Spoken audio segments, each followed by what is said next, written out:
Betul. Tapi kalau mereka juga cuek hanya sebatas untuk fungsi tugas dia datang, tidak pernah menggali ya, ya saya tidak bisa menilai akan jadi bagus untuk itu. Bahkan mungkin bisa sebaliknya ya, mereka yang hanya berpendidikan SLTA misalnya, tapi karena dia mau belajar, dia bisa lebih pintar daripada yang pernah duduk di perguruan tinggi ya. Dewan itu akan seperti itu. Betul. Karena itu kebutuhan yang sesungguhnya menjadi mata rantai dari hubungan Bintek di setiap DPRD, Kang. Jadi saya pikir apa ya dipertahankan dan ditingkatkan lagi aja apapun yang menjadi keputusan undang-undang. Isi news akan otakmu ragam, info selalu baru, aktual futuristik dan terkini dari lokal hingga global semua ada di sini. Di sini media siber kita selalu aktual penuh cerita, visioner jujur independen. Di sini pilihan yang keren.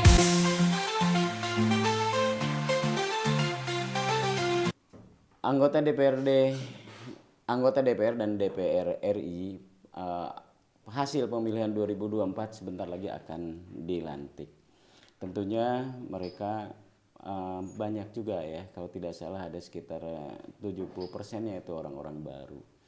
Pemahaman mengenai ke-DPR-an ini, ke-legislatifan lebih tepatnya mungkin ya, ini harus menjadi sebuah kewajiban. Nah, bagaimana prosesnya supaya nanti mereka begitu duduk di kursi dewan, mereka bisa memahami tugas pokok dan fungsinya atau tupoksinya. Pada siang ini, kebetulan di redaksi Visi.News, dalam obrolan podcast kita, Visi Talk, telah hadir Direktur Eksekutif Buana Semesta, Kang Fahladi Sakaufi, SHMH. Assalamualaikum, selamat siang. Waalaikumsalam warahmatullahi wabarakatuh. Siap Pak Dirut. Jam berapa dari Jakarta? Pagi, subuh. Subuh ya. Kemudian setelah dari Jakarta langsung ke sini. Masuk kemari, ke itu dulu, ke hotel dulu. Oh, ke hotel dulu ya. Nah, tinggal di mana di hotelnya? Grand Cokro. Oh, Grand Cokro ya. Dari Grand Cokro langsung ke sini. Aduh, kebayang macetnya ya. Luar biasa. Luar biasa. Beliau sudah sangat pengalaman sekali karena saya pikir lebih dari 20 tahun ya, mendalami pekerjaan ini. Kita ngobrol langsung dengan Kang Fahladi ini. Kang Fahladi, apa sih urgensinya untuk Bintek ini bagi anggota Dewan ini, Kang? Ya, sesungguhnya anggota Dewan itu sangat diperlukan untuk acara Bintek seperti ini. Kenapa begitu? Yang pertama, pengenalan terhadap fungsi tugas yang baru. Kan mereka tuh latar belakangnya ada yang pengusaha, ada yang dinas pendidikan segala macam. Jadi ketika mulai masuk ke dalam dunia legislatif, setidaknya mereka akan menggodok undang-undang. Undang-undang itu yang tidak semuanya awalnya memahami itu, sehingga proses seperti orientasi yang sekarang rencana dilaksanakan oleh BPSDM itu sangat diperlukan untuk itu. Kebetulan saya sudah hampir 4 periode ya menangani BPSD orientasi ini. Untuk Jawa Barat. Untuk Jawa Barat. Dan saya lebih cenderung kepada DPRD Kabupaten Kota, tidak kepada DPR RI. Kenapa begitu? Karena DPRD Kabupaten Kota itu rata-rata mereka punya acara satu tahun itu 4 sampai 5 kali acara. Dan biasanya ada di dalam provinsi dan luar provinsi sesuai dengan kebutuhannya. Sehingga saya coba untuk mengkolaborasi proses di Buana Semesta dengan aturan main. Karena Buana Semesta awalnya bermain langsung dengan DPRD. Tapi Permen 57 2011 mengindikasikan bahwa acara DPRD itu orientasi dan pendalaman tugasnya harus bekerjasama dengan pihak kampus. Sehingga saya harus bekerjasama dengan beberapa kampus. Jadi awalnya memang bisa langsung ya? Langsung awalnya. Semesta dengan dengan BPSDM ya? Ya. 2007 saya mulai, resmi 2009 itu Buana Semesta berdiri, dan 2010 berjalan, tapi 2011 muncul surat Permen 57 itu. Sehingga mau tidak mau Buana Semesta harus kerjasama dengan kampus. Nah, kita kerjasama dengan kampus gitu. Oh gitu ya. 2007 ya, berarti udah hampir 20 tahun ya. Keberadaan Buana Semestanya ini. Kang Fahri, kita ingin tahu ya, biasanya itu kalau misalnya anggota dewan itu tidak diberi, ya mungkin kalau misalnya sampai tidak diberi itu efeknya akan seperti apa sih? Ya, saya tidak bisa menjustis sesuatu yang baik atau buruk. Hanya barangkali gini, dalam dunia apapun, ketika pertama kali pasti ada namanya orientasi, pasti ada namanya pengenalan di dunia apapun. Betul. Nah, di DPRD ini muncul tahun 2024 yang baru ini, ada Permen nomor 6 namanya. Itu adalah syarat utama bagi teman-teman DPRD di kabupaten kota untuk mengikuti acara orientasi itu. Jadi wajib ya, jadi wajib untuk mengikuti kegiatan Bintek ini ya. Nah biasanya materi atau isi yang disampaikan dalam Bintek ini apa saja, Kang Fahri? Yang pertama pasti wawasan kebangsaan, nasionalisme, kemudian aturan-aturan perundang-undangan atau hukum terkait dengan itu, dan administratif lah yang lainnya. Betul. Tapi pada intinya bagaimana teman-teman DPRD ini diharapkan dapat menjunjung tinggi nasionalisme dirinya dan tidak terpapar hal-hal yang negatif, bahasanya gitu loh ceritanya. Walaupun saya sih percaya teman-teman DPRD kan juga orang-orang yang terhormat, sehingga ya kalau itu hanya sebagai tambahan barangkali, tapi memang itu aturan yang ada di dalam dunia Bintek seperti ini kan gitu. Jadi penekanannya mungkin lebih ke arah sana juga ya? Ya, itu aja. Untuk menghindari sikap-sikap seperti itu ya? Iya. Nah, berdasarkan aturan yang sekarang berjalan, jadi di tahun 2024 ini Kang Pahladi ini tidak sendiri ya. Jadi beliau ini bekerja sama dengan 4 kampus di Indonesia, yaitu dengan Universitas Cyber Cirebon. Saya juga baru tahu nih, Cirebon itu udah ada Universitas Cybernya ya. UIN Syekh Nurjati Cirebon ya. Kemudian beliau juga kerjasama dengan Universitas Muhammadiyah Cirebon atau UMC, dan di Jogja beliau kerjasama dengan Universitas Janadra ya. Janabadra Yogyakarta dan Universitas Jayabaya Jakarta. Kenapa ya ini aturannya jadi seperti ini Kang Pahladi ya? Yang tadinya bisa langsung, sekarang ini harus bekerja sama dengan perguruan tinggi Kang Pahladi? Ya mungkin berpikir gini awalnya, sesungguhnya mengkolaborasi dulu di dunia pendidikan. Artinya apa? Di lembaga pemberdayaan di masyarakat di pendidikan itu lebih banyak supaya mereka bisa membuat akses kepada pemerintah daerah, dunia usaha gitu. Dan biasanya memang buat akreditasi Kang setengahnya. Itu bagus sesungguhnya. Dan kita sebagai pelaku yang utama awalnya memang agak tersingkir. Betul. Tapi ketika kita memahami itu semua, ya alhamdulillah kita bisa bersinergi, berjalan dengan mereka. Oke. Kang, kalau untuk tahun ini ada berapa kabupaten kota yang bekerja sama dengan Buana Semesta ini? Ya, secara aturan tidak diperbolehkan, Kang. Secara aturan ya. Permen nomor 6 2004 itu pelaksana orientasi itu adalah BPSDM provinsi dan Sekretariat DPRD setempat. Misalkan Kabupaten Ciamis atau Kabupaten Indramayu, yang mereka langsung dengan BPSDM kerjasama. Dengan sekuannya?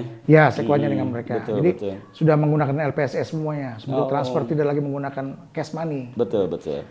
Nah, dari situ kebiasaan mereka kepada kita adalah kerjasama yang rutin sesungguhnya. Jadi secara pribadi kita tidak kerjasama dengan DPRD ya? Sehingga nggak masuk area pelatihan, nggak masuk area orientasi, hanya sebagai pertemanan saya membantu menyiapkan apa yang mereka perlukan, tapi di luar sistem. Karena kita nggak mau melanggar aturan. Aturannya yang punya kewenangan untuk acara adalah BPSDM dan Sekretariat DPRD. DPRD ya, betul. Jadi sifatnya sih kerjasamanya dengan kampusnya itu ya? Bukan, dengan pribadi kalau yang untuk sekarang orientasi ini. Untuk orientasi ya. Nah, di samping orientasi itu ada pendalaman ya? Ada. Nah, nanti untuk pendalaman itu baru ya? Seperti apa nanti bentuknya itu? Sama dengan tahun-tahun kemarin sesungguhnya Kang. Jadi tetap aja bahwa pekerjaan ini akan dikerjasamakan antara pihak ketiga kampus ya, LPPM ya namanya. dengan DPRD setempat gitu. Kenapa? Untuk mempermudah sesungguhnya. Karena DPRD itu tugas luar biasa, Kang. Iya. Sekretaris DPRD itu luar biasa tugasnya. Saya merasakan teman-teman sekretaris DPRD itu sangat fight di dalam bekerja dan waktunya sangat sempit. Sangat sempit. Jadi kalau mengurus hal yang kecil yang sifatnya teknis di pelaksanaan pendalaman, penyiapan narasumber, penyiapan materi itu kelihatannya kita bisa bantu lah untuk itu. Iya. Kalau untuk di orientasi pendalaman tugas. Betul. Ini kelihatannya beda sekali ya dengan fakta, dengan opini umum ya. Kalau opini umum kelihatannya Dewan itu tidak terlalu banyak tugas. Sementara tadi kata Kang Pahladi ini Dewan itu begitu berat sekali tugasnya. Betul. Ini menarik, seberat apa sih sebetulnya, Kang? Gini, Kang. Kita bicara tentang tentang aturan main ya.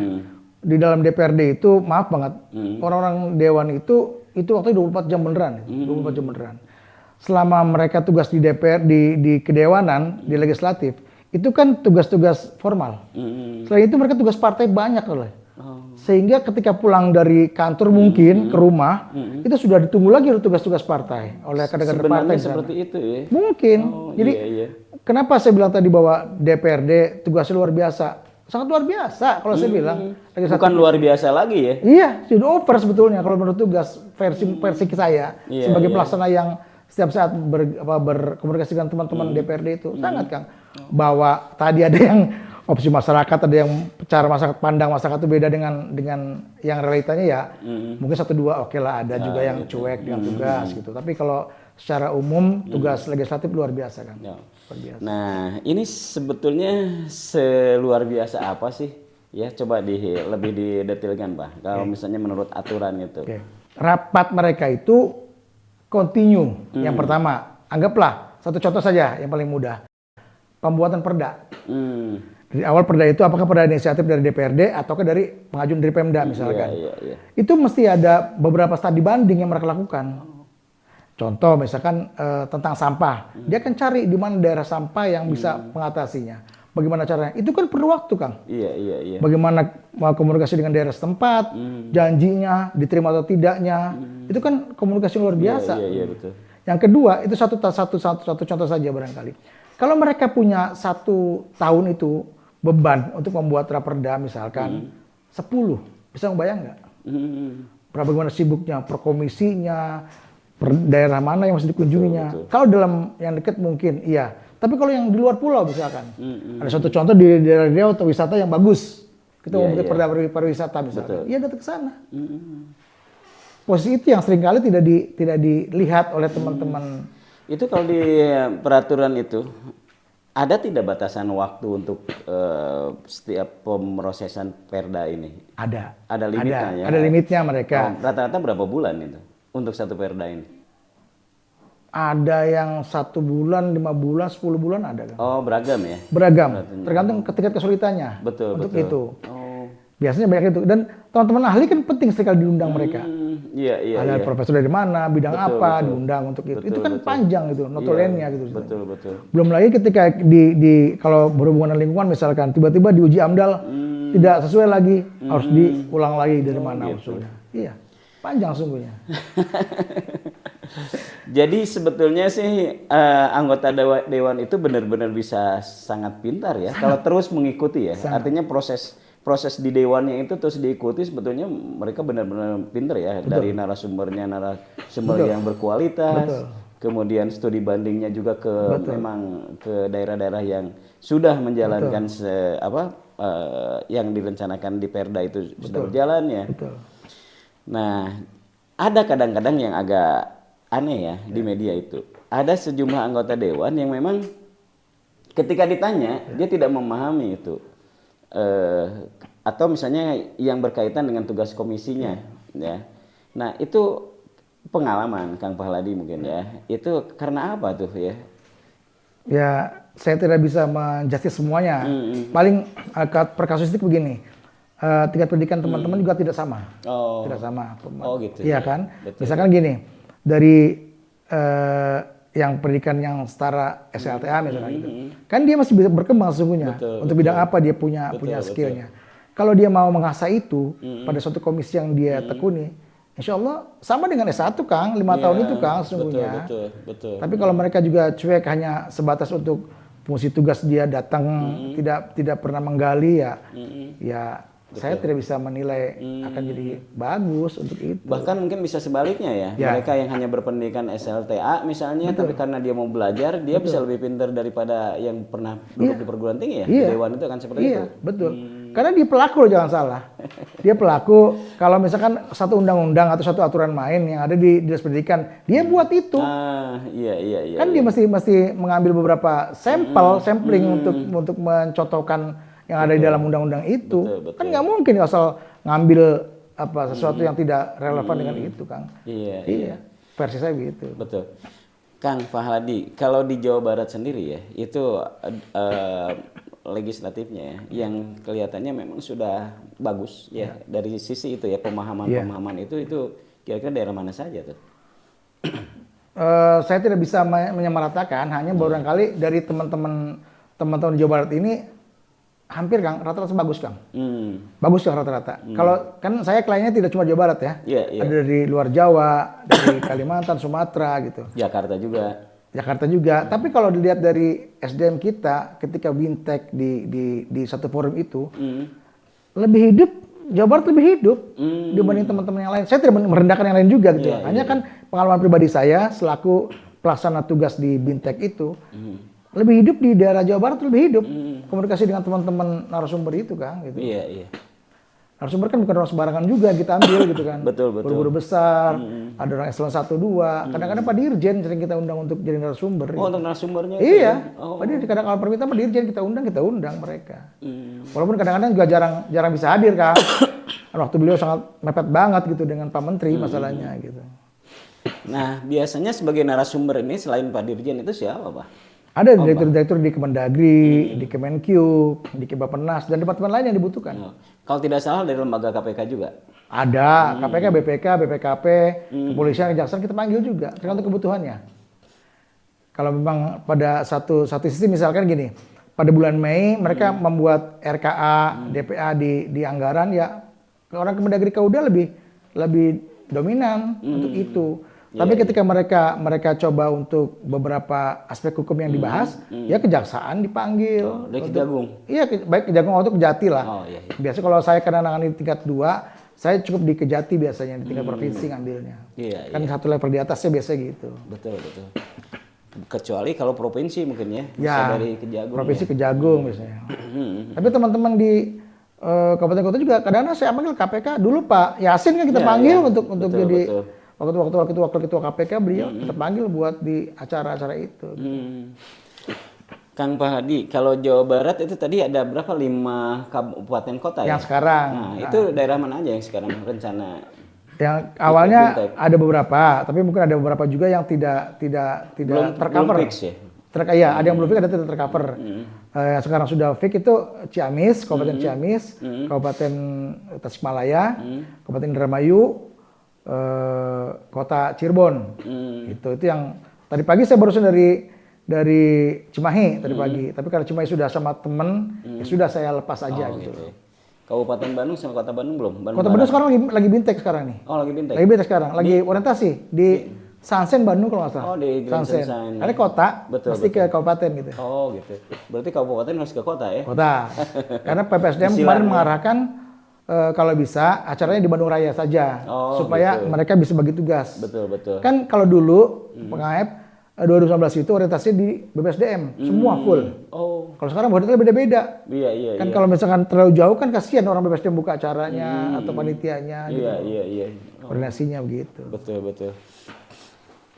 Udah luar biasa sekali ya. Ini pekerjaan. Terakhir, Kang Fahladi ini karena pemirsa waktunya sangat mepet sekali. Kang Fahladi juga harus ketemu dengan orang pimpinan Parpol Jawa Barat di sebuah hotel. Jadi tidak terlalu banyak waktu. Kang Fahladi, terakhir nih, barangkali ada hal yang mau disampaikan saja, yang penting disampaikan ini baik untuk calon legislatif yang ada di Jawa Barat ini maupun untuk pihak Sekwan atau BPSDM. Silakan. Ya, terima kasih. Untuk teman-teman Dewan sesungguhnya ini sudah satu metode yang baik ya. Metode yang baik itu sudah ada aturan mainnya, sudah ada, kemudian juklernya sudah ada, time waktunya juga sudah ada, maka ya diikuti sajalah bahwa nanti seperti apa hasilnya pada mereka masing-masing. Itu juga akan dapat sertifikat mereka dari Sekda, Provinsi dan BPSDM. Untuk Pak Sekwan dan teman-teman sekretariat, kami ucapkan terima kasih yang selama ini sudah menjalin kerjasama dengan kita saling membantu, saling support, saling memberikan informasi. Juga dengan BPSDM, Provinsi, saya mulai aktif dengan BPSDM itu komunikasi dari tahun 2019. Sudah aktif, jadi sampai sekarang pun berganti pimpinan, berganti pejabat, tetap aja kita komunikasi. Kenapa? Karena itu kebutuhan yang sesungguhnya menjadi mata rantai dari hubungan Bintek di setiap DPRD, Kang. Jadi saya pikir dipertahankan dan ditingkatkan lagi aja apapun yang menjadi keputusan undang-undang. Barangkali itu yang paling baik buat mereka. Siap, semoga anggota legislatif hasil pemilu 2024 ini jauh lebih berkualitas dibandingkan dengan sebelum-sebelumnya. Dan semoga sesuai dengan tujuannya bisa lebih meningkatkan kemakmuran maupun kesejahteraan masyarakat. Amin. Baik, terima kasih, kita cukup sampai di sini. Terima kasih Pak Hadi ya. Ya, siap. Ya, selamat jalan, semoga lancar di perjalanan. Sama-sama, visinya lebih canggih lagi nanti. Amin ya. Terima kasih pemirsa. Assalamualaikum. Waalaikumsalam warahmatullahi wabarakatuh.